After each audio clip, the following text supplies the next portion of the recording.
Hello and welcome back. ये functional analysis का next lecture है और इस लेक्चर में हम थर्ड एग्जाम्पल से स्टार्ट करेंगे, एग्जाम्पल्स ऑफ बनाक स्पेस। लास्ट टू एग्जाम्पल्स मैं ऑलरेडी डिस्कस कर चुकी हूँ अपने लास्ट टू लास्ट लेक्चर में। सो उसका लिंक आपको डिस्क्रिप्शन में मिल जाएगा। थर्ड से स्टार्ट करते हैं। काफ़ी इंपॉर्टेंट स्टेटमेंट है ये एंड प्रूफ भी इतना ही इम्पॉर्टेंट है इसका। अगर आपको क्वेश्चन ये मिलता है एग्जाम में कि आपको एग्जाम्पल ऑफ बनाक स्पेस बताना है तो ये परफेक्ट एग्जाम्पल है। स्टेटमेंट देखिए, the set of all continuous bounded scalar valued function on the closed interval a b is a Banach space with a norm this. जो फंक्शन है आपके पास एक सेट है, ठीक है, और वो उसमें फंक्शंस हैं। फंक्शंस कैसे हैं? कॉन्टिन्यूअस पहली चीज़ बताई हुई है, बाउंडेड है, स्केलर है, और ये फंक्शंस जो हैं सारे वो किस इंटरवल में है?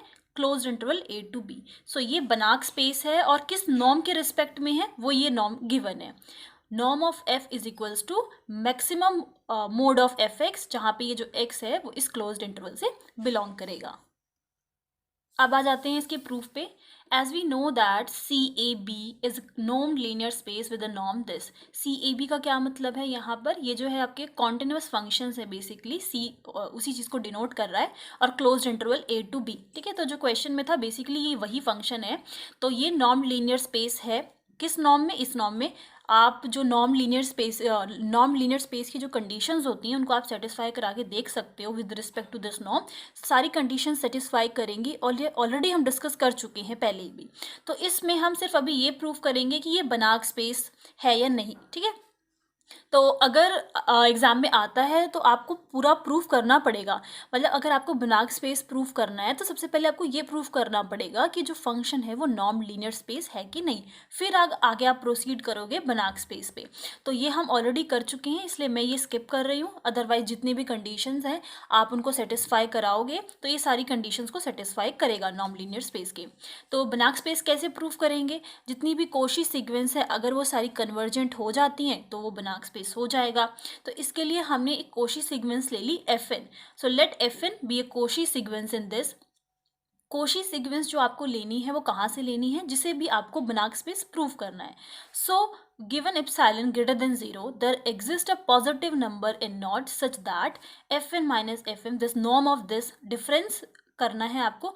कोशिश सीक्वेंस ले रहे हैं तो आपको Fm एक और लेना पड़ेगा जिसका जो डिफरेंस करना है और उसका जो नॉर्म होगा वो लेस देन एप्सिलॉन होगा। यहाँ पर n और m जो है वो किससे? n नॉट्स के इक्वल उससे बड़े हो सकते हैं। तो यहाँ पर मैं फंक्शन जो डेफिनेशन है मेरे फंक्शन की नॉर्म की वो अप्लाई कर सकती हूँ। नॉर्म ऑफ f क्या था? मैक्सिमम, और वो जो फंक्शन होगा उसका मोड, और x की वैल्यू जो है वो closed interval a to b में बिलोंग करेगी। उसके बाद यहाँ से इस स्टेप पे कैसे आ सकते हैं? जस्ट हमने x को अंदर ले लिया है ब्रैकेट के, तो fn(x) हो जाएगा, यहाँ पर ये fmx हो जाएगा। एंड अगर जो मैक्सिमम वैल्यू है इस मोड की जो मैक्सिमम वैल्यू है अगर वही एप्सिलॉन से लेस है तो पर्टिकुलरली fn(x) माइनस fmx भी लेस हो सकता है आपका एप्सिलॉन से। जब मैक्सिमम वैल्यू ही लेस है तो इस मोड को भी हम लेस देन एप्सिलॉन लिख सकते हैं। तो सो this implies that this fn(x) की जो सीक्वेंस है this is a uniformly Cauchy sequence, but every uniformly Cauchy sequence is convergent. ये जो fn(x) है वो क्या है? एक यूनिफॉर्मली कोशी सीक्वेंस है। जितनी भी यूनिफॉर्मली कोशी सीक्वेंस होती हैं वो कैसी होती हैं? कन्वर्जेंट होती हैं। So this implies that fn(x) this sequence is convergent. So इस रिजल्ट से हम ये बोल सकते हैं कि ये जो यूनिफॉर्मली कोशी सीक्वेंस है वो कैसी है? कन्वर्जेंट है। एंड दिस इम्प्लाइज दैट ये जो fn(x) है वो किसको कन्वर्ज करेगा? fx को कन्वर्ज करेगा।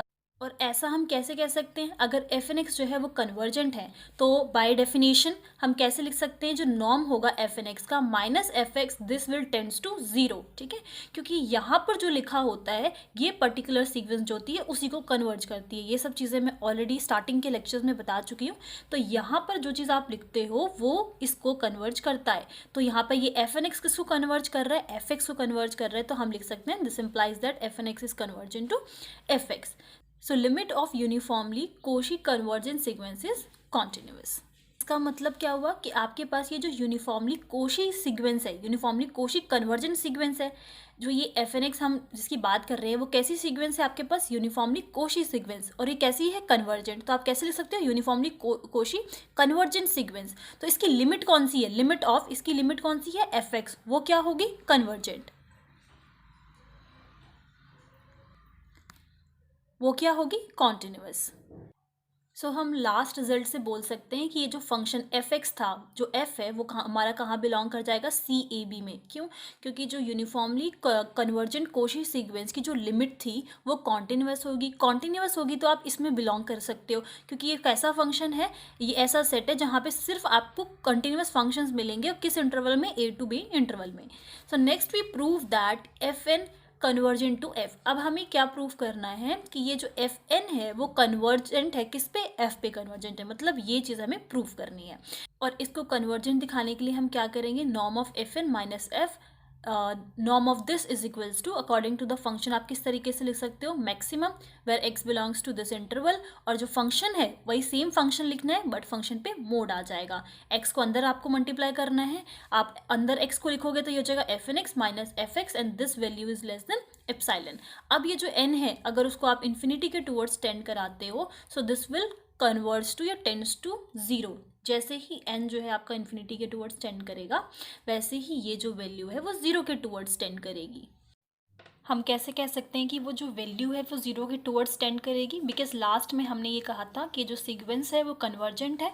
सो जो नॉर्म होगा आपका f n x minus f x है वो जीरो के टूवर्ड्स जो है टेंड करेगा, जैसे ही n की वैल्यू इन्फिनिटी के टूवर्ड्स टेंड करती है। तो यहाँ से हम कह सकते हैं, अब जब मैक्सिमम जो वैल्यू है वो जीरो के टूवर्ड्स टेंड करती है, तो हम क्या कह सकते हैं कि जो नॉर्म होगा एफ एन माइनस एफ का वो जीरो के टूवर्ड्स टेंड करेगा। जब मैक्सिमम वैल्यू टेंड कर रही है तो ये भी करेगा।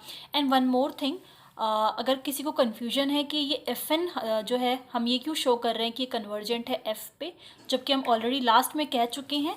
तो लास्ट में हमने ये कहा था कि ये जो एफ एन एक्स है वो कन्वर्जेंट है एफ एक्स पे, ठीक है। और अभी हम ये प्रूव कर रहे हैं, तो दोनों में डिफरेंस है।